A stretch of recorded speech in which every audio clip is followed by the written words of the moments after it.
واللي وقع زعما راه هو كاين ناس كيقول لك انا حرف اكس، كيقول لك كلشي خصو يكون اكس بحالي. هذا هو المشكل، هذا هو اللي وقع. دابا انت الا كنتي ايكغيك كتقول له انا ايكغيك وانت كون اكس ولا كون بي، ما مسوقش ليك اصاحبي. هو كيقول لك نو انا اكس، كنطلع من الشرج من الصباح كنلقى كلشي اكس، يعني ملي غادي نسمع بلي كاين ايكغيك تما راه ما غاديش نسكت اسيدي بصحتك. لديك النشوة والانتشاء ديال اسقاط الصنم الطاغوت هادي بيسر.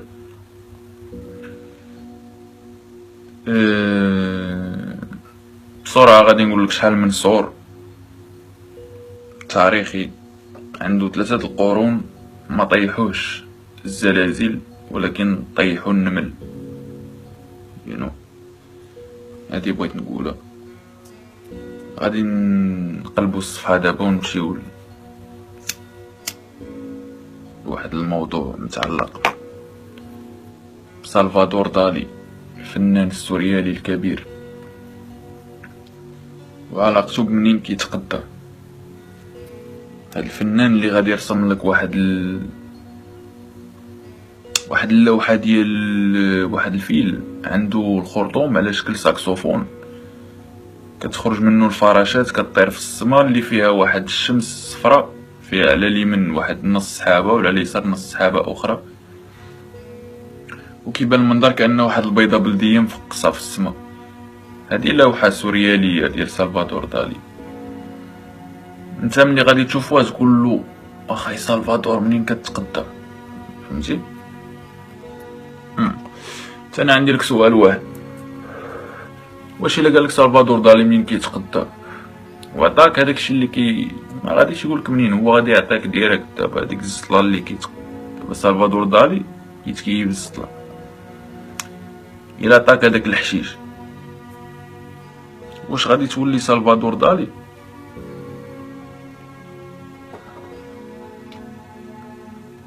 كاين واحد الكاتب كيقول لك sunbeams were falling over my head like rain، أشعة الشمس كطيح على راسي بحال الشتا، كانت كطيح على راسي بحال الشتا. دابا انت تسمع التعبير بحال هذا تقولو واخا كامو التعبير هذا منين جبتي، منين كتقدر؟ الا عطاك انت داك الحشيش ديالو تولي هو البير كامو. انت اللي كتقول عشيري منين كتقدى، راك مني غادي تكيف غتعاود نفس الجملة، لان هي اللي كتعاود من اللي كتفيق وانت كتعاود ديك الجملة. اذا عندك هادو هما اللي داروا السينيال. الناس الاخرين اللي كيديروا السينيال هما الناس اللي داروا برامج فيسبوك، وقبل ما يطلقوا البرنامج ديالهم كانوا بشهر من قبل كيقولوا انتظرونا، كاميرا HD، طاقم تقني. ويعني لو كان هو عارف باللي الريحه غادي تخرج في الاورديناتور غادي يدير هو يرش الريحه عادي يبان قدام الكاميرا، كيلبس مزيان وكذا، كيوجد وكيكتب شنو غادي يقول. ملي شافني حسليت الفيسبوك غير بيجاما ديال الناس ومصور راسي بكالكولاتريس ما عجباتوش. اسيدي انا لو كان لقيت شي اوبشن باش نعطيك اللايكس كلهم غيديهم، الفيسبوك غادي تسد سيدي اليوم، بصح تكون من نشوة. و الاصدقاء الاخرين ديال التشجيعات وكذاك هادوك غادي نجي ليهم من بعد، دوك نهضر معاهم في برايفت كاملين غادي نجاوبهم.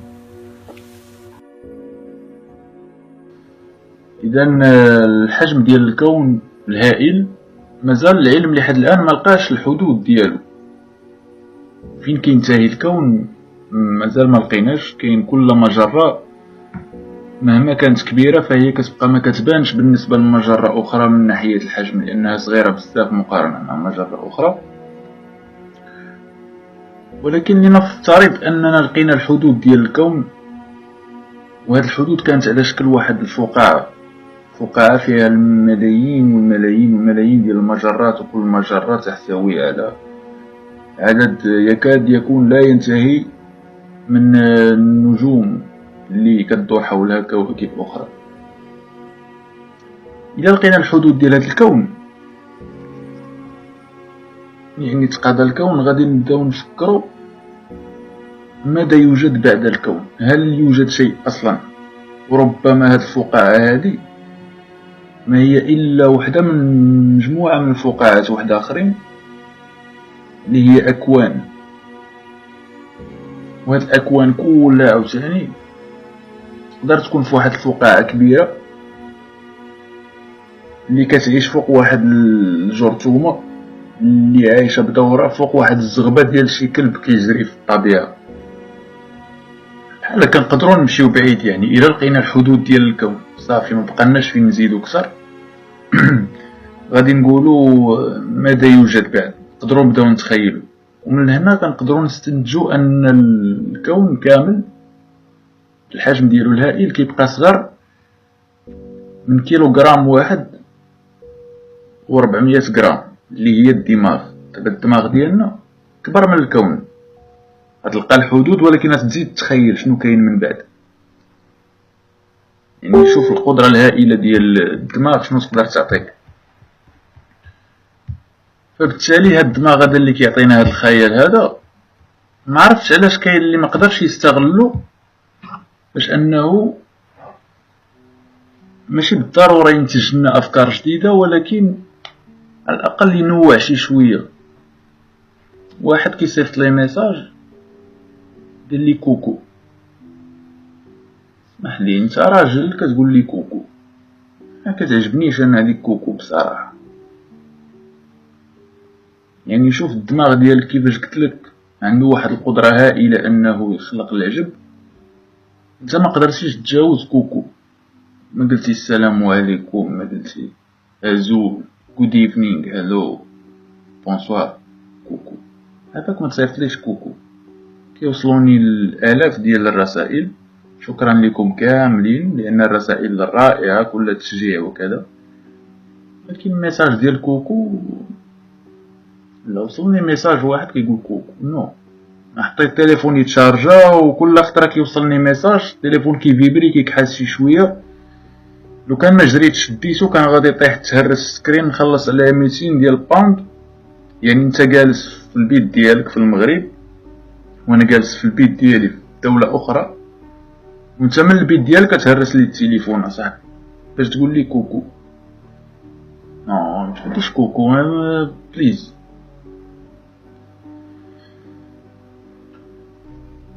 درتي بحال هداك غتهرس لي التليفون من المغرب، بحال هداك اللي مشات عند الشوافه قالت ليها راه الدري كنبغيه وكذا، قالت ليها وكيجيب لي السليب ديالو، قالت ليها لا راه هو عايش في اوروبا، قالت ليها ماشي مشكل هاد الحجاب ديريه في بارابول، باغا تصيفط له السحور من الساتيليت. ابداع، انت خصك تبدع، يعني بدل كوكو. السلام عليكم.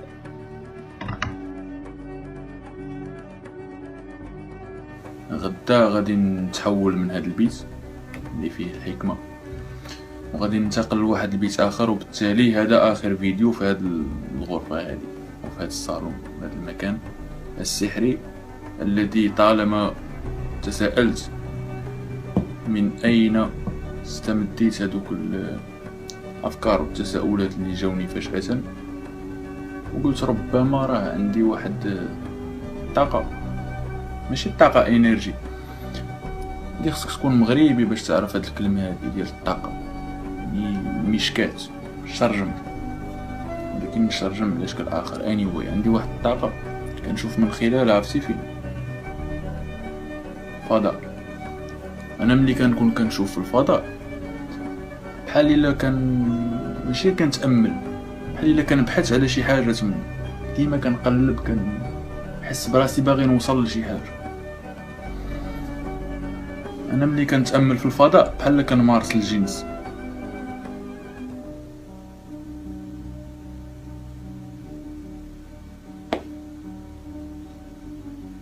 يعني ولكن ما كتوصل لوالو ملي كتفرج في الفضاء، كتبقى كتشوف كتتامل وكتبحث بلا ما توصل للنتيجه. دابا انا ملي كنبقى نتامل في الفضاء بزاف وكنبحث كنحس براسي باغي نرجع لمنين جيت، لانني ماشي من هذا الكوكب وانا ما باغيش نعيش هنايا، وهذا ماشي الكوكب اللي كنستحق، وهذه ماشي الظروف اللي باغي نعيش فيها، وكلكم ماشي من هذا الكوكب. دابا حنا شنو وقع لينا كمنظومه بشريه؟ كنا عايشين في الطبيعه، من بعد بنينا القفوزه ودخلنا للقفوزه وسدينا علينا، بدينا كنتكاثروا تما. دابا هادوك اللي تزادوا اجيال من بعد اللي هما حنا، كنفيقوا في الصباح اول حاجه كنشوفو هي السقف، والمنظر ديال السقف بوحدو كافي انه يتسبب لك في دغدغه الخليه العصبيه المسؤوله عن افراز هرمون الشعور بالملل اللي يقدر يتطور للاكتئاب. مع ديك الربعة د العشيه كيجي عندك باك ولا واحد فرد من العائله كيقول لك مالك بنتي ولا مالك ولدي، فكتضطر تقول له راه ما ماليش. علاش كتقول له ما ماليش؟ راه فعلا مالك شي حاجه ولكن ما عارف شنو هي. كلنا عندنا عقد وكلنا عندنا شي حاجه كنقلبوا عليها باغي نوصلوا لشي حاجه. بحال نقتبس واحد الجمله من هذاك الفيديو ديال الفتاه، فيديو كلنا عرفناه وكلنا تفرجنا فيه، ولكن واحد الجمله اللي استوقفتني اليوم من اروع ما يكون سمعتها حقيقه في هذاك الفيديو وما رديتوش ليها. قال الحب كيخليك تجاهد من اجل شي حاجه ما كايناش. جمله يعني بصراحه رائعه، الا تاملتي فيها راه تفهم بزاف ديال الحوايج. دابا حنا البشر في هذا القرن هذا ناقصانا شي حاجه، ماشي سعداء.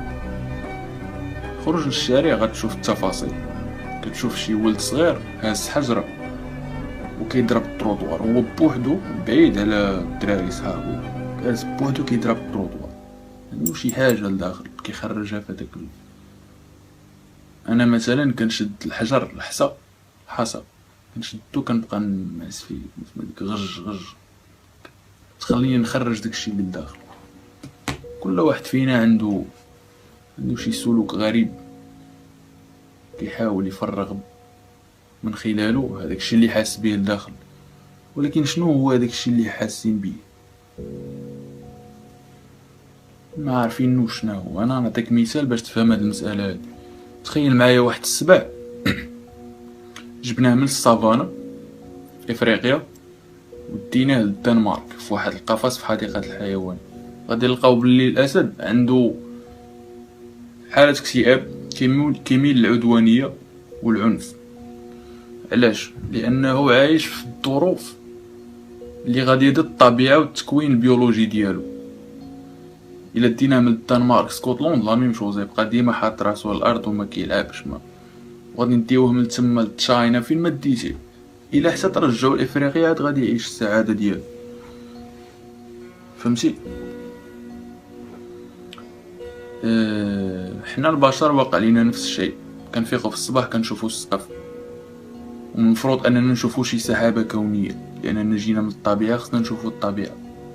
المفروض اننا ملي نوضوا من الفراش ما نشوفوش الحيط، نشوفوا الشجر، ما نشوفوش الروبيني، نشوفوا مجرى المياه طبيعي. فهمتي؟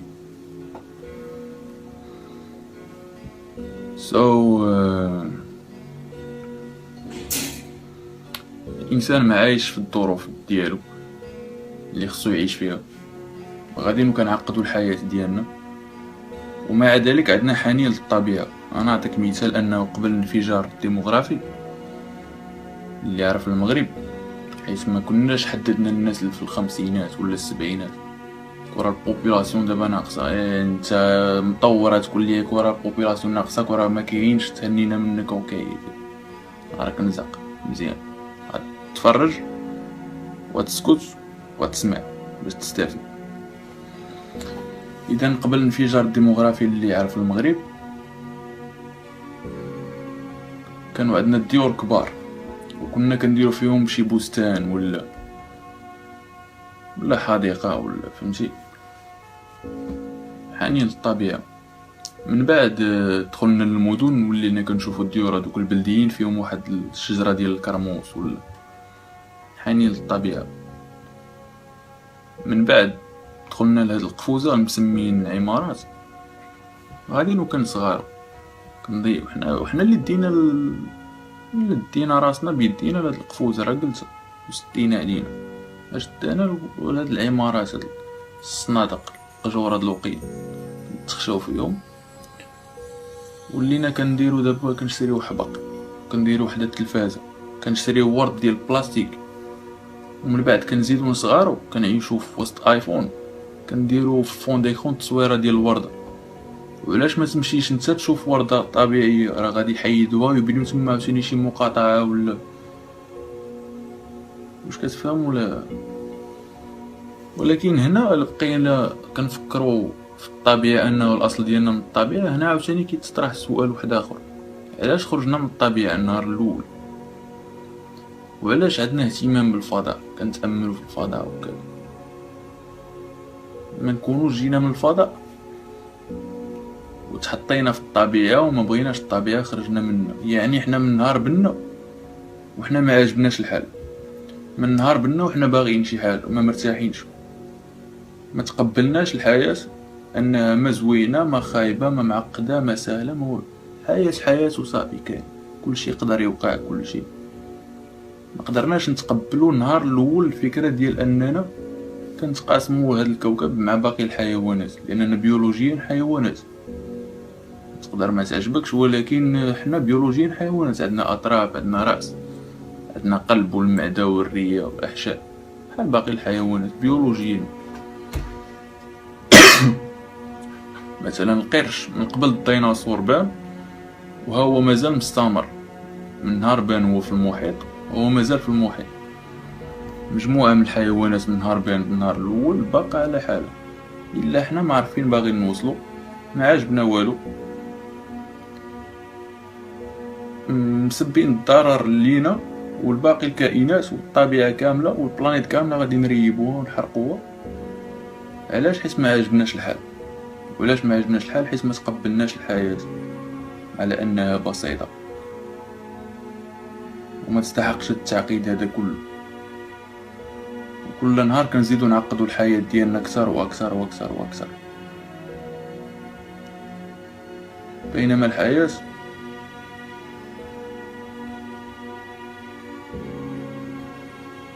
بكل بساطة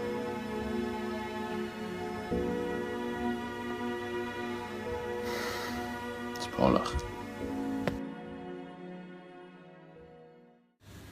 درنا اخر حصة درت فيها التربية البدنية، كانت حصة فريدة شي شوية من النوع ديالها. في واحد الصباح فيه الريح بزاف والصهد في نفس الوقت، كان الدخول المدرسي ديك الاسابيع الاولى، وديك الصباح كان طاحت لي درهم، عييت ما نقلب عليها ما لقيتهاش، امبوسيبل. فاستسلمت وقفت، تمشيت بخطوه وحده كيطيح قنطار ديال الياجور مباشره في هذيك البلاصه فين كنت كنقلب، ثانيه قد ما داز. هزيت راسي لقيت واحد البناي شنو كيدير، كيرمي الياجور عاد كيطل من الشر، واش ما تفلق حتى شي واحد، ماشي طل واش ما دايز حتى شي واحد ويرمي بخاطرو، نو. فقلت اودي نبدا الصباح بحال هكا، مشى الدرهم ماشي مشكل. دخلت للمؤسسة ندير السبور لابس الشورت بحالي بحال الاصدقاء، بعد كتجي الاستاذة لابسة جلابة، تبقى استاذة دير بينا السبور لابسة جلابة ماشي مشكل، لابسة جلابة رهيفة والريح كيضرب بزاف. يلا بدينا ديك التسخينات وهي بالجلابة، قالت لينا ديك الحركة ديال قالت لينا الريح كيضرب اون فاس. راه زعما التضاريس ديال الجسد الاستاذة ولاو كيبانو بواحد التفاصيل، حنا كنا درنا ديك بحال هكا. تقول لينا انتبهوا والريح دابا ضارب يدير هكا واش ننتبهوا استاذ فين؟ هي قالت لينا نشوفو، شفنا.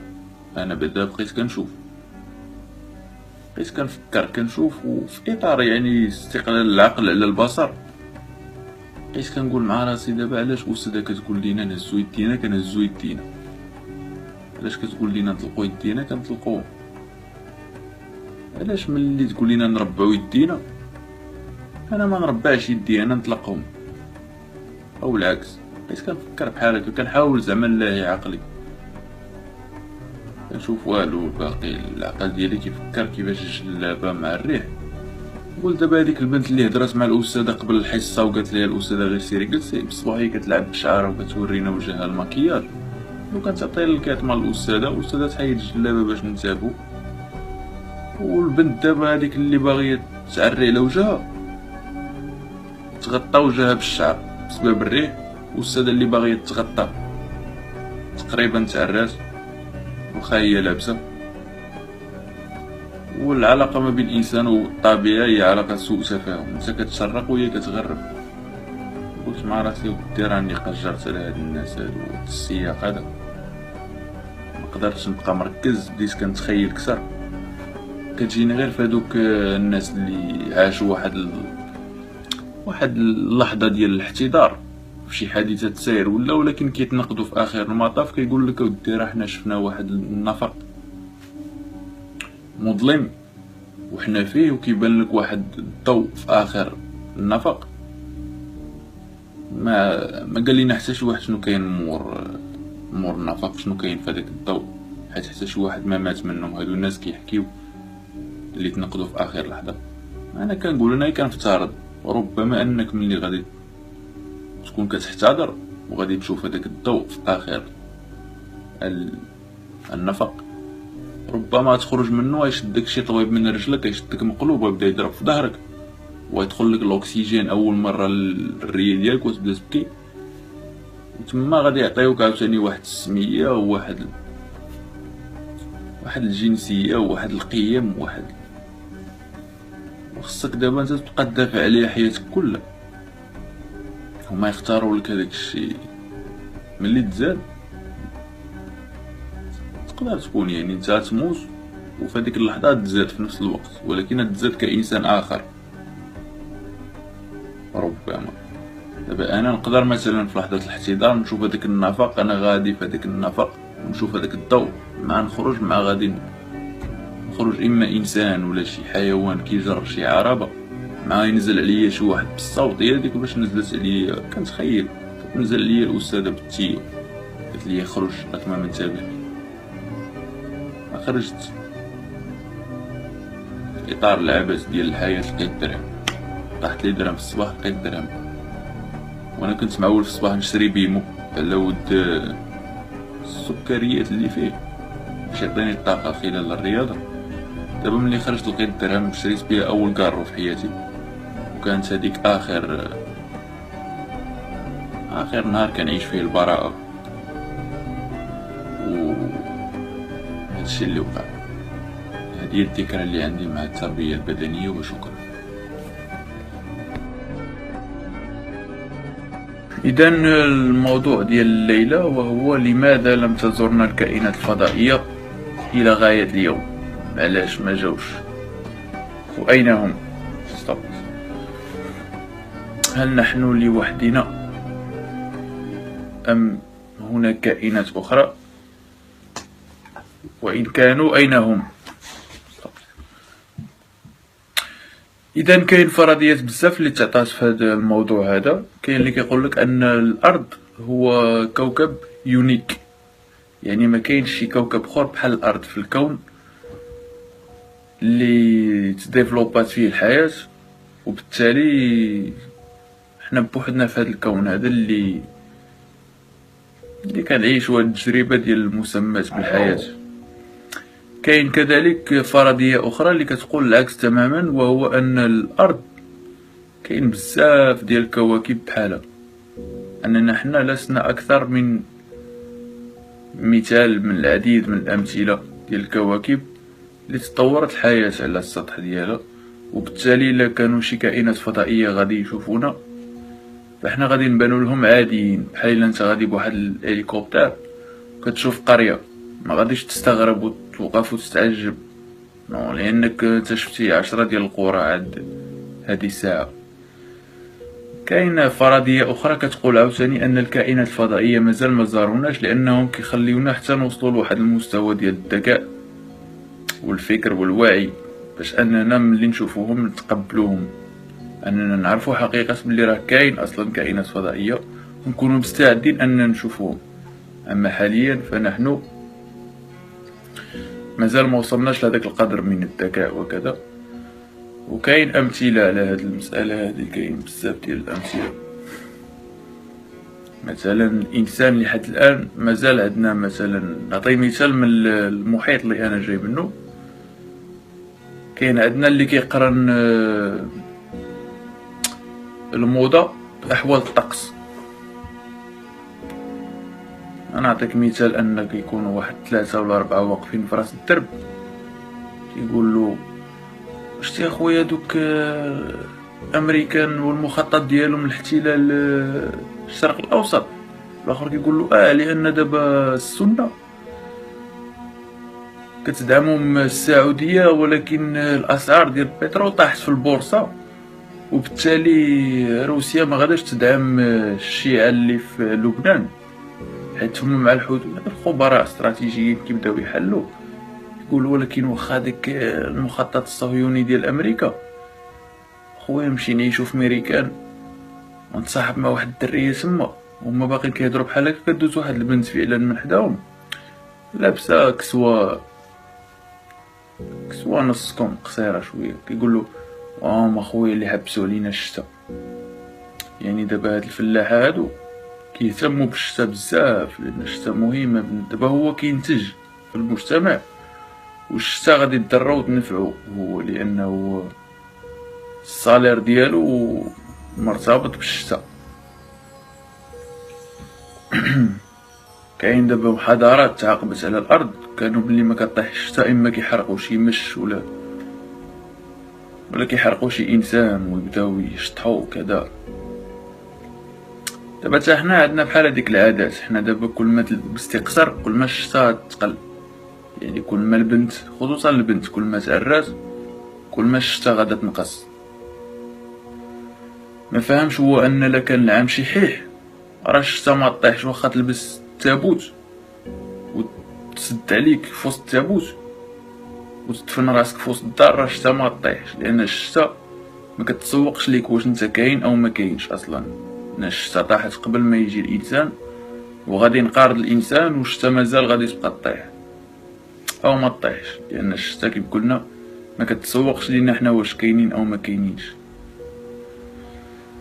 كذلك كيقول لك خويا المهرجانات كثروا، راه نعذر ما يضربنا الزلزال، وراه الزلزال كيضرب في المريخ صاحبي، راه ما كاين حتى شي واحد كوكب قاحل كيضرب فيه الزلزال، وفي اثار ديال البراكين كتضرب فيه اعاصير رمليه ديال هذاك المناخ ديال المريخ، فيه الزلزال تا هو، فيه لا مهرجانات لا والو. اذا هذه كلها اسباب علاش ما زارتناش الكائنات الفضائيه لحد الان. خصنا نتجاوزوا هذا الفكر هذا،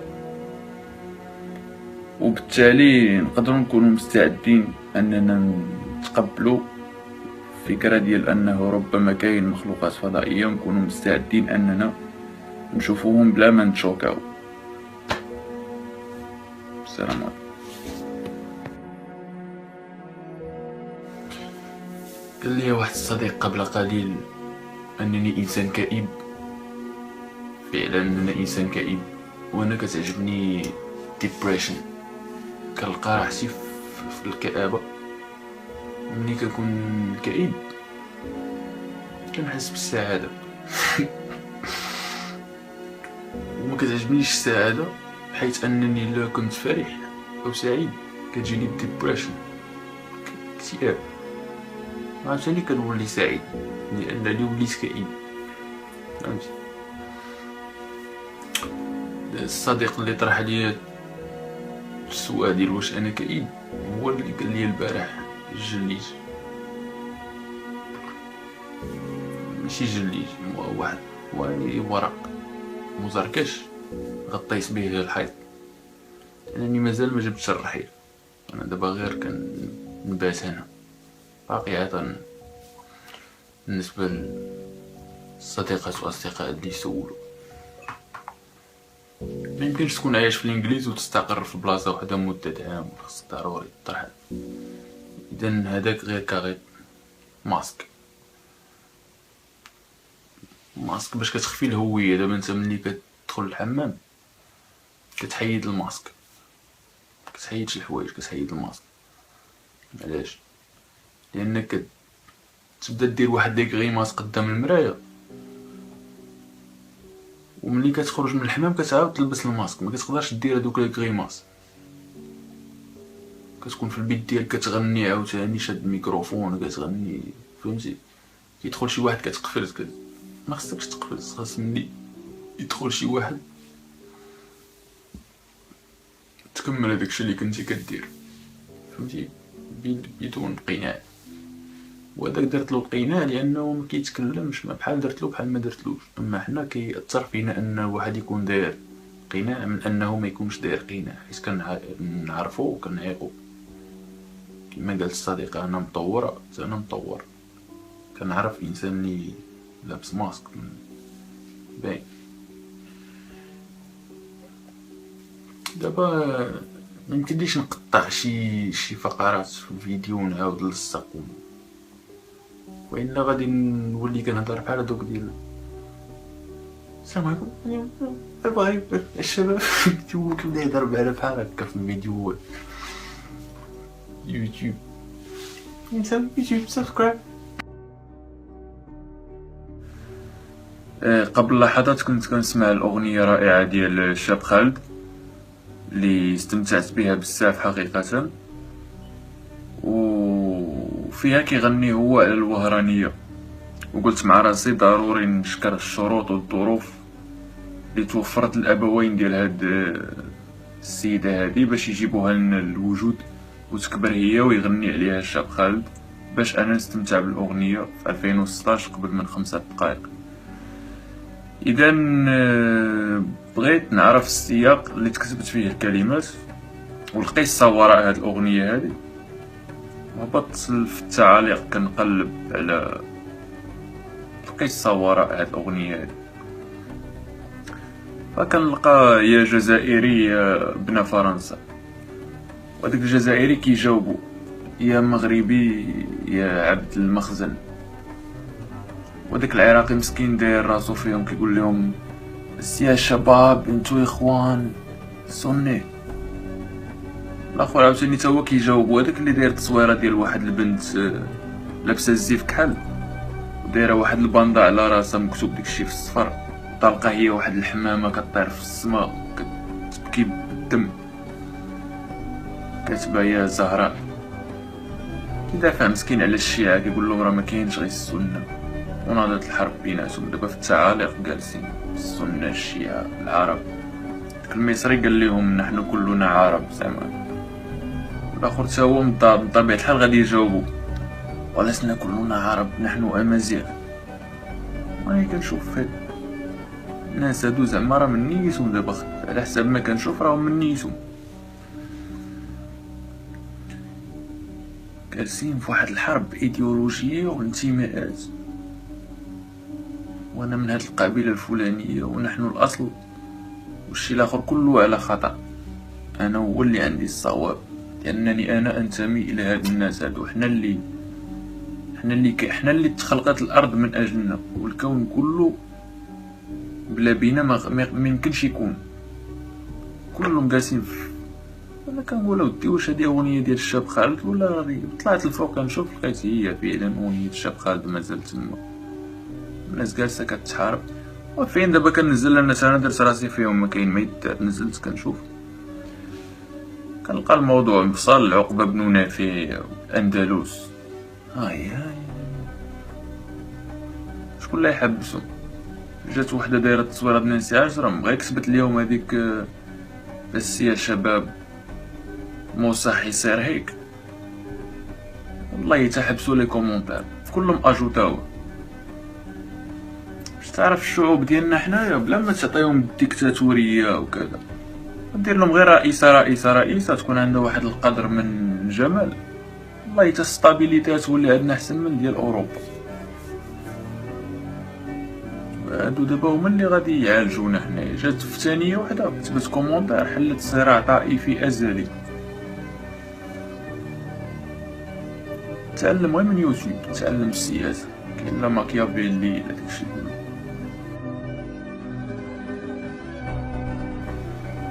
أه واحد الصديق قال لي شنو غادي ندير في عيد الحب، وقلت له عيد الحب غادي ندير فيه داكشي اللي درت في عيد الاستقلال، ولا بحال داكشي اللي كيتسمى الخميس والسبت ولا ما نعرف شنو هو الايام هذوك. انا عايش بلا بيهم، انا عندي بحال الخميس بحال ثلاث بحال.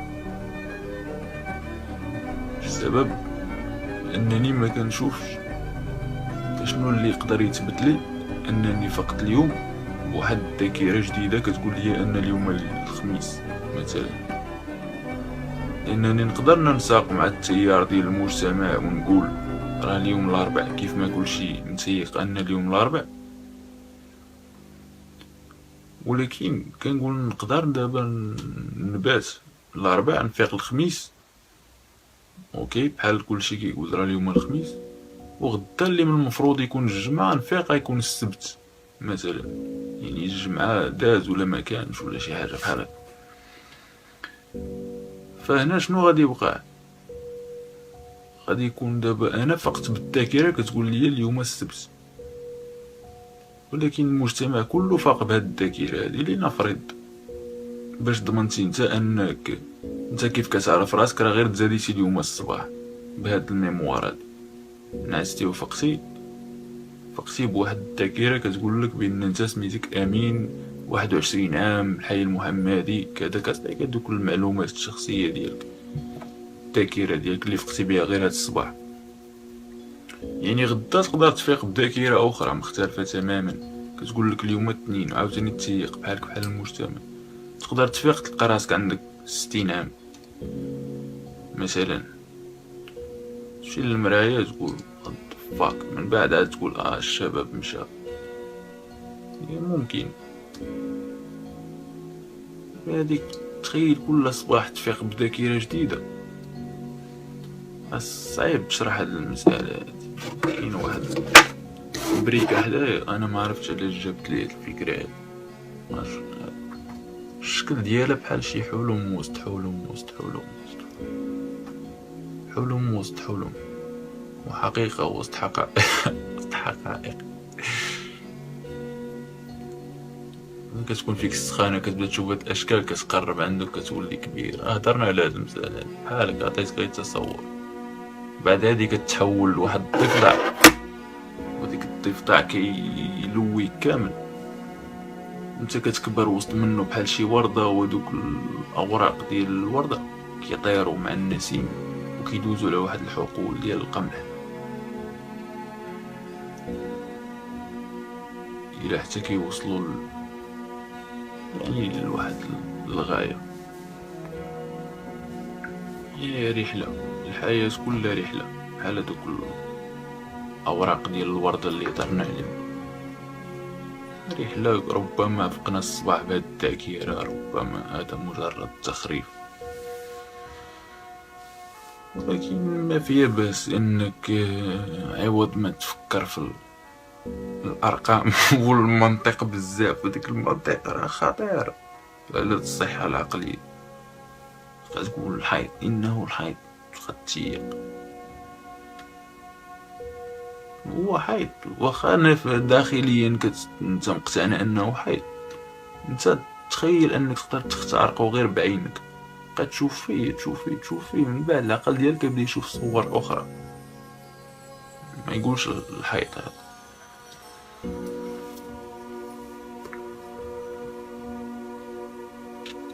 واحد الصديق صيفط لي ميساج قال لي اخي ايدي راه واحد البنت جالسه حدايا في التران، واش نهضر معاها؟ اوكي انت تهضر مع البنت، انا علاش كتهضر معايا؟